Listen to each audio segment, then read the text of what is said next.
Welcome back to the channel, everybody. I am Florida Boy. You know where you're at. You're on my channel. Today's video, let me grab them. I don't know why I set them so far away. So today's video, we are going to be taking a look at the Reate Exo-K. This thing is awesome. This thing is straight ninja mode every time you pull it out of the box.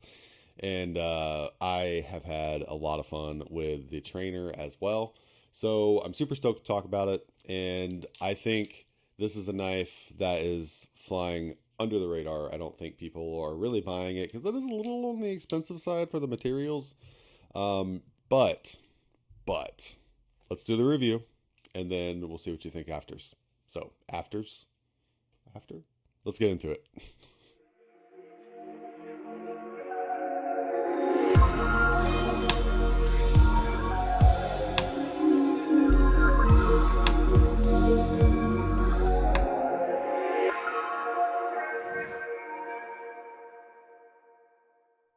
All right, so trust me when I say, before we start this review, trust me when I say I am by no means an expert at flipping this knife. Period. You'll see it whenever I'm going to cut in some footage of me pulling it out of the pocket, flipping it open, just to kind of show you the practicality of this knife. We'll talk about practicality here in a second. So, what do you get whenever you buy this knife? This knife is just shy of $200 the last time I checked.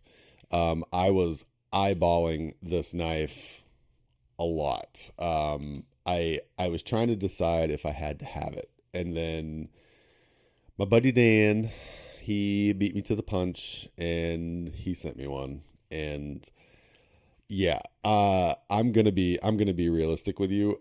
This, as impractical as this really kind of is, I freaking love this knife. even if I'm not carrying this, because let's be real, what situation do you ever find yourself in where you're like, you know what, I really need a karambit. I don't really carry a lot of karambits, but the trainer is so much fun to sit there and just fidget with and just move around in your hand. And I love carrying around the trainer as my fidget toy. Just because I actually feel better about it too, because when I'm at work and I'm fidgeting this, yeah, it looks tactical and scary, but it's not a real knife. So I don't feel bad playing with this. You know what I'm saying? Like, for anybody who fidgets a knife while they're out at work, this is a lot of fun. You kind of got to get down the motion. Like when you do this, you press the button and then you fling it out and come back in one smooth motion, and there you go. So it does take some getting used to. I prefer to do kind of the backhanded flick, and it kind of, the way it operates is you hit the button. We'll go over that in a second. Okay, getting ahead of myself, getting excited. I've loved this thing. So let's do a weight, height, social security number, all that good stuff. So the weight of this guy, of the actual knife, is going to be 4.5 ounces, and the weight of the trainer is going to be 3.7. I wish the trainer would have been, they feel really close, but you can tell the trainer is a lot lighter. I wish they'd have been closer in weight, just to kind of, just make it feel the same when you're flipping the real version. You're probably not really going to notice that small of a difference. Yes, the camera is way up from the knife, but that's because this thing needs a lot of room to flick if you are going to be doing tricks, which, no, we're not going to be doing tricks on the video, but I am going to kind of show you how I like to operate this. And I'll probably cut in some footage of me away from the camera, standing up, because it's a whole lot easier. I've probably got what's the thing? What is the thing? What is this? Was this like 6 inches? How far are we away from my camera? Here you go. This gives you a good idea. I've got a 12-inch ruler, and that is how far from the camera we are. So not a lot of room to flip around without smacking the crap out of my camera. So we're right about 4.5 inches closed. And if we open this guy up, because of the rounded dealio we got going on, we are about 6 3/4. If we look at the blade length is about 3 inches. Yeah, about 3 inches. But you've got that hawkbill design. Your cutting edge is just shy of 3 inches. It's about 2.8, 2.8, somewhere around there. Okay, so let's real quick. I'll have it on the portion where it's got me flipping it, but just you can see the carry profile of this knife. This is not how this knife carries all the time. In jeans, it looks this way. I'm wearing some white shorts. I don't know what you would call these. They are shorts, but they're something. There's a name for them. I don't know. But in these, the ring sticks completely out because this is kind of a vertical. This is like a horizontal pocket before it just kind of chamfers up. And you know, some pockets that you have are just strictly angled. For those pockets, you will have the ring sticking completely out. So depends on what kind of pants you wear. If for work you're thinking about carrying this and you wear Dockers or khakis or dress pants like I do, you will have the entire ring exposed. So there, do with that information what you will. All right, so let's go ahead and open him up. Scary. And we'll do a couple size comparisons. So first up, of course, we're going to do the Spyderco PM2 because 99% of the knife world is going to know the size of the PM2. So there you go. And then we will go ahead and throw up, sorry, I got to get my control knives out of my knife roll that I keep them in. We'll go ahead and throw up the Rat Model 1. There we go. Move these into frame a little bit better. I'm not used to recording with my camera way up top, so it's kind of throwing me off a little bit. All right, let's go ahead and do another one. Sorry, I got to reach across the camera. What else do I got in this bag? Oh God, why did I put these in without the pocket clip? All right, so here is the CJRP, the CJRB Pyrite. That is the new alt version with the Warncliffe. Jesus Christ, what is going on? I'm sorry, Jesus. What is going on? Why did I do that? I slipped my knives in this knife roll. It's the Blade HQ knife roll that's got the really deep pockets, and I didn't clip the pocket clips. I just slid them in there. Why would I ever do that? I didn't do it. My wife did it. There we go. Make me feel better. I know she didn't do it, but I can blame her. So there is the Kubikoas. I usually don't use the Kubikoas for a lot of my comparisons, but Kubi's gaining a lot of traction, especially with the price and availability of their knives. So might as well go ahead and throw that up there. I got a couple curveballs to throw up here just because why not? Let's go ahead and throw up the Buck 110 for anybody who is watching this video because they're curious and most people own a Buck 110. So that will give you a good skinny of the size of that. For you cold steel boys, we've got the 8010. There we go. Perfect. 8010 in the house. Nothing runs like a cold steel. You could chop down a tree with that knife. Look at that knife. Chop down a tree with that. And then, carve the branches with the Reate, with the Exo-K. So, I'm going to go ahead and do the MSI because that's also a super popular knife. And I feel like people who are buying knives like this Exo-K probably are buying knives like the MSI and the XOM and the other crazy knives of the world nowadays. And then last but not least, I have to look to remember how to close. I forget that the 8010 is a backlock. Last but not least, get in there. Of course, we are going to do the XOM because how can you do the Exo-K without the XOM? And there you go.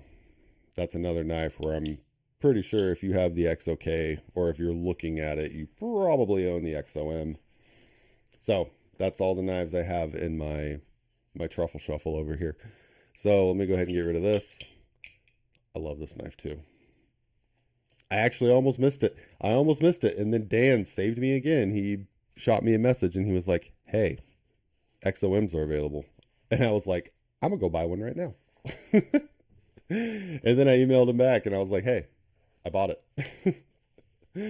Oh man. Oh Dan, you're such a good guy, dude. The world needs more people like you. Truly, truly does.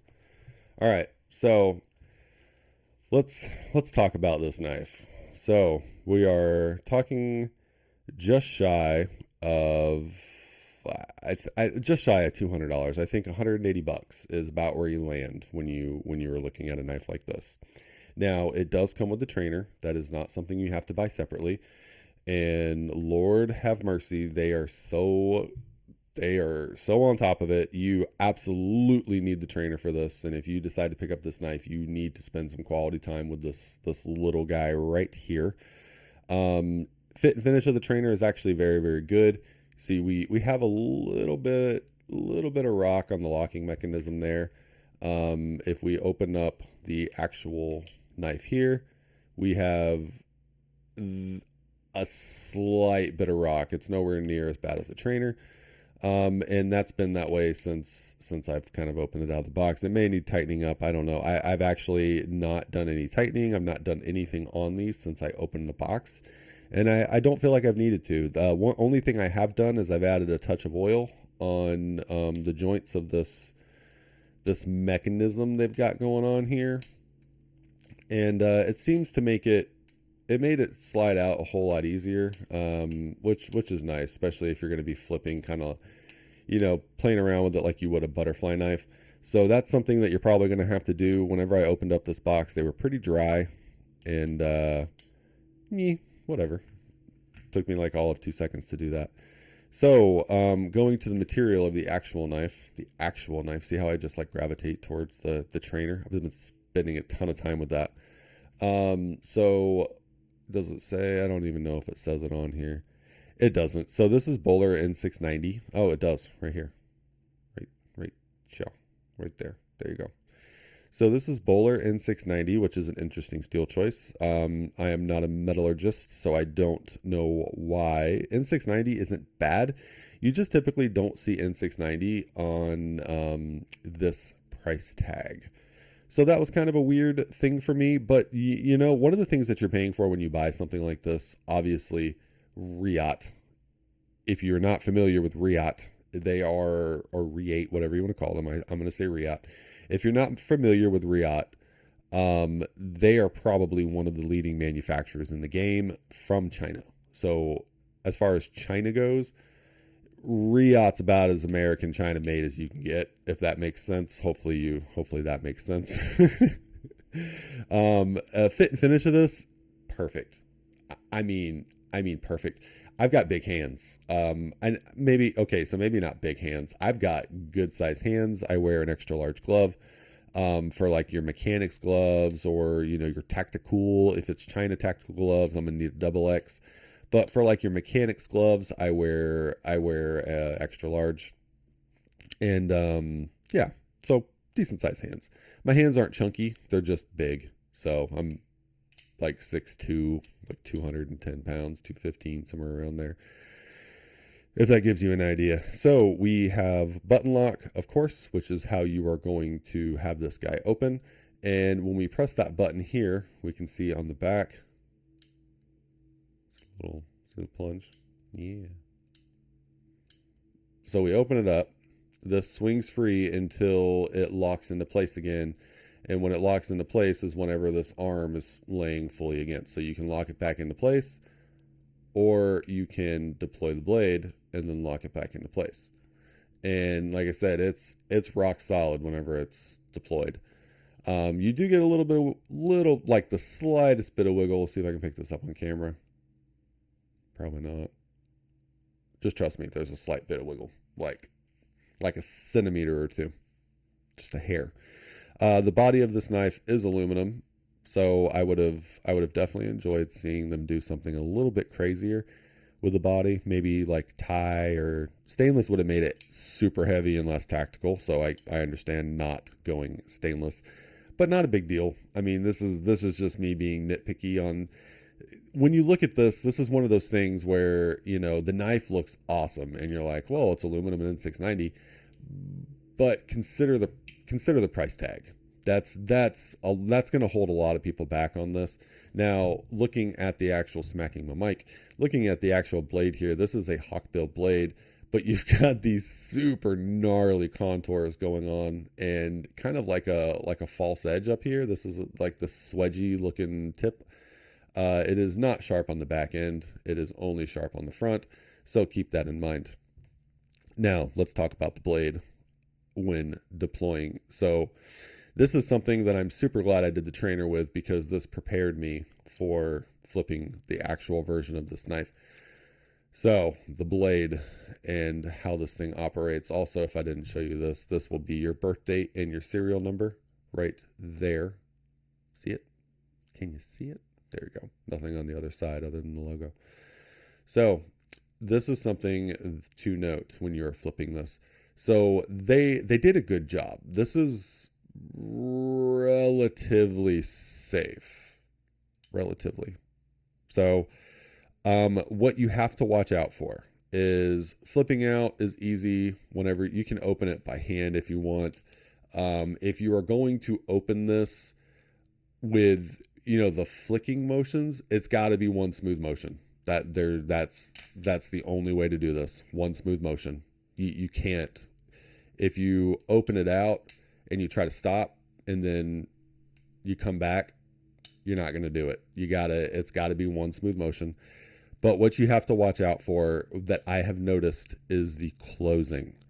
So when you close this is where it gets tricky. So when you close this, you're going to hold the arm, whatever they call this, flip it down, and then you can either nudge it with your pointer finger, or you can flip it down and you can close it by flicking it out. That's where you have to be careful, because if this arm goes to close and your blade is not sitting flush against the back, you're going to do one of two things. This knife is going to come through like this. Yes, the ring is going to stop it from hitting your hand, but if you are reverse holding it like I do, like this, and you hold this arm, and I'm holding it like this, and this arm is not closed all the way, and this comes through, look where the tip of that knife is going. It's going to go right into the meat of your hand. I have not done that yet, but I learned that from using the trainer. So the other thing that this might do, if this is sticking out too far, this has only ever happened to me like once or twice on the trainer. But if it's sticking out too far and you go to close this, you are going to send your blade right into this metal standoff. And you're going to nick your blade, or you're going to nick the standoff, and you're not going to be happy. And you're going to have a jacked up blade on a $200 knife. I know it's not a super expensive knife, but those are some of like the main things that I've come across since I've been playing around with this. So now let's go ahead and cut in some footage of me just pulling it out of the pocket. I'll do some deployments. A couple of things with the deployments. I'm not even going to edit it. I'm just going to show you, because it's tricky. It's tricky to pull it out, flip it. I am 100% a reverse flipper on this. And if I try to flip it the other way, it seems like I have all the issues in the world. So if I move my mic for a second, I'll do one tabletop flip, but I'm going to use this just in case I smack my mat or the camera. Hopefully not. But so I do the reverse. So from your pocket, from your pocket. Where's my pocket at? There my pocket. So from your pocket, I would be reaching in like this. So from your pocket, pointer finger into the hole, slide it out, and then you are in your grip for the reverse. So from here, you can do one of two things, because karambits, I mean, they're fighting styles. So typically you're going to hold a karambit here. So this is a good grip to hold it on. You can hold it the other way, but this is my preference. So you have two ways to deploy here. You can press the button with your thumb and then flip out and down, and then there you go. Or if you do the rolly reverse flick dealio, so whenever you go to do this, you're going to hit the button, flip it, and then when you're flipping it, you let the knife roll back and it's going to hit the back side of your hand like this. And since it's angled down, it's going to open, and then you roll it back into your palm, just like that. So I don't think I have enough room here to do it, but I will give it my best for you guys. So 1, 2, 3. And I hit my table, but you get the gist. I'll do it off to the side on camera. I don't know if I could. Yeah, I'm gonna hit the table every time, but you get the idea. It's all one smooth motion. Send it back, let it open. So send it back. It'll stop on the back of your hand. It'll open, fling your hand back around, and then it'll close. Boom, done. All right, so let's cut in that footage, and I'll show you pulling it out of the pocket and all that good stuff. All right, so we're just going to add in some audio here. So this is going to be me pulling it out, doing reverse. You can see how the angle of my finger, like when I put my front finger, yeah, there you go, pointer finger through, and it makes it to where you can do that reverse flick real easy. And that is 100% the way to deploy this knife. If I go to do it the kind of like middle finger, yeah, you see how it's just kind of janky. And then you got to reposition your hand, and it's just not feasible. Same thing as when you use the pinky. Like you'll see me coming up, use the pinky, and it's pretty terrible too. But going with the front finger, the pointer finger in, doing the reverse flick, closing it, that is by far the easiest way to do this. It just means that you don't have to do any kind of, and see here, just pulling it out with like a pinch grip and then trying to deploy it. You run into problems. Really, I think it was designed for pointer finger to go through that loop. Because, I mean, with a karambit, you kind of reverse grip anyways. So just holding it in like a pinch grip seems to be a little bit easier than trying to use any other finger inside the ring. When you're deploying, pulling it out of the pocket, it's also easier to put it away.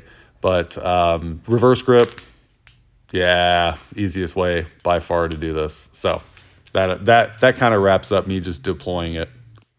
So hopefully that gives you kind of an idea. Honestly, I love this knife. I love this knife. And I at first I was like, oh, it's probably the newness, because I couldn't get the trainer out of my hand. I was carrying the trainer to the gas station, like in my pocket, flipping it in the car on the way to the gas station, not in the gas station, obviously, because they'd think I was going to rob them or something. But I have had so much fun with this knife, and this has been an immediate favorite of mine. And really, I was so on the fence about picking it up, and I don't know why. I was just like, it's a karambit, but that locking style looks like so much fun. And it's funny because I could care less about the existence of butterfly knives. They just don't do it for me. I'm not a butterfly knife guy.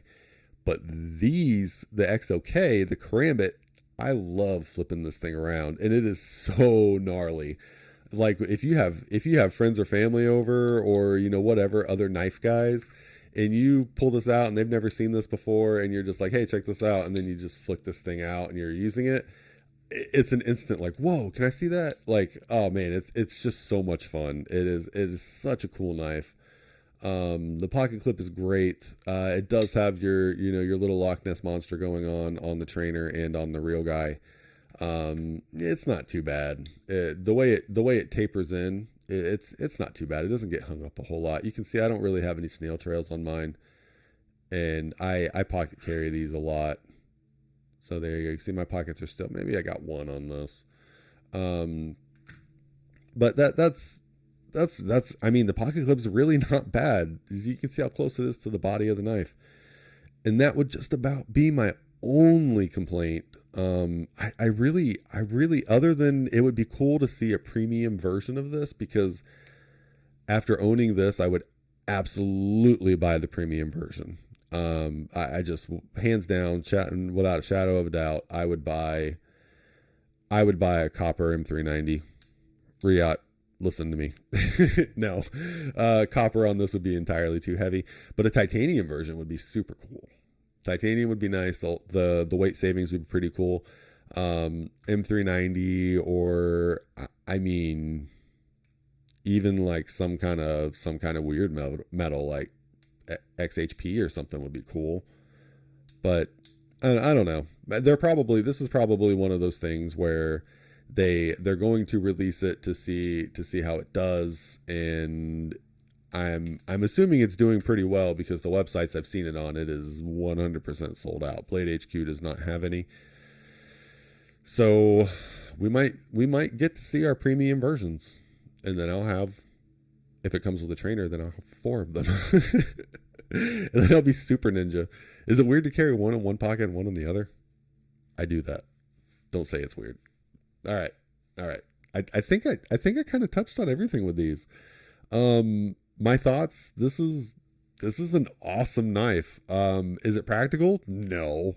I mean, come on. No, obviously it's not practical. If you look at the best use on Blade HQ's website, it's literally listed as a novelty. It does say everyday carry. It does say tactical, obviously, but it does say novelty. But if I'm not mistaken, I think the Exo-M also says novelty. So it's a fidget knife. In a tactical situation, I don't know, man. You know, the more I have played with this, I would say you can, if I'm standing up and I do the reverse flip on this and I'm actually just fidgeting with it, I 100% of the time will deploy it successfully and will not fail. I was not that way in the beginning, but once I've got, trust me, I've got hours and hours and hours fidgeting this thing. I'll be sitting on the couch just doop doop doop. My wife would be like, "Can you knock it off?" Okay. 5 minutes later, doop doop. So it's you will successfully be able to deploy this knife. You could carry this as a daily knife. Is it, like I said, that it comes back to practicality of the hawk bill, and it's, you know, for someone who's not a knife person, this is an intimidating knife to have opened and deployed and in someone's hand in front of you. It looks like they're going to cut you. So, yeah, do with that what you will. But I would say practical wise, yes and no. Yeah, yes, you could use this for EDC tasks because it does have that like drop point style. It's obviously not a drop point style blade, but because of the hawk bill, it is kind of a drop pointy style blade-ish of a knife. But you can get to where you can deploy this successfully every single time, and that makes it worthy of being carried. I mean, yeah, you can fail it, and you will fail it. That's why you need to use this. Just please trust me and use this.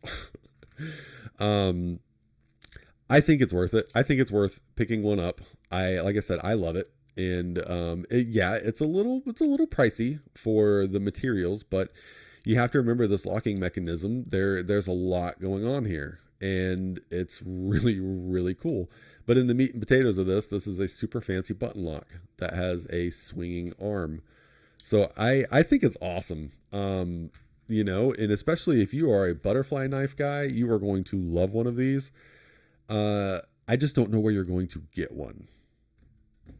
Yeah, so sorry about that. I'm sure you can get them on the secondary, but some of the websites I've seen, you're not going to be able to pick them up there. So as I see them, if I see them come available, I will link them in the description below. And I think I kind of covered everything. I'm pretty sure. I was so excited to talk about this knife that I just kind of jumped all over the place. So I am sorry for anybody who is a format person, because I definitely went off script on that one. So I'm going to wrap this one up. If you guys enjoyed this video, please hit that like button, consider subscribing, drop a comment down below. I appreciate you. I appreciate everything you do, and I will see you on the next one.